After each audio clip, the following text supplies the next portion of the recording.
তো আমি হচ্ছে জেমিনির সাহায্যে মেশিন চালাবো। তো নেক্সট কি করব? ঠিক আছে, এখন আপনি স্ক্রিনে যা দেখছেন সেটি হলো আল্ট্রাসাউন্ড চিত্র। আপনি যদি এই চিত্রটিকে আরো স্পষ্ট করতে চান তাহলে মেশিনের কন্ট্রোল প্যানেলের বোতামগুলি ব্যবহার করে দেখতে পারেন। এছাড়াও আপনি যদি কোনো বিশেষ অঙ্গের পরীক্ষা করতে চান তাহলে সেই অনুযায়ী প্রোব পরিবর্তন করতে পারেন। আচ্ছা, আমাকে সব বোতামগুলো সম্পর্কে বলো। এটা কি পিডব্লিউ, সি, এফএম?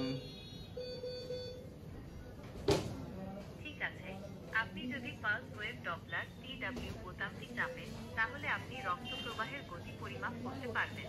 আর কালার ফ্লো ম্যাপিং সিএফএম বোতামটি রক্ত প্রবাহের দিক এবং গতি দেখতে সাহায্য করে।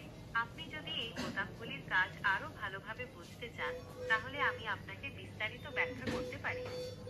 ওকে, বেসিকটা আমাকে গাইড করে দাও। লাইক এখানে যেরকম ইমেজ, অ্যাকুরেট, লাইন আপডেট, এই জিনিসগুলো আছে, অ্যাকচুয়ালি কখন কি কাজে লাগবে?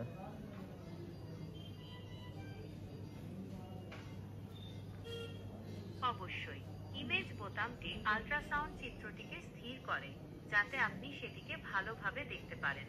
অ্যাকোয়ার বোতামটি একটি ভিডিও ক্লিপ বা ছবি রেকর্ড করে।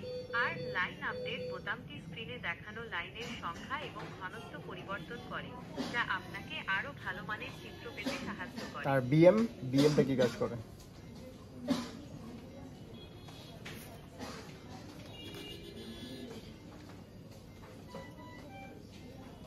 বোতামটি বি মোড এবং এম মোডের মধ্যে পরিবর্তন করে।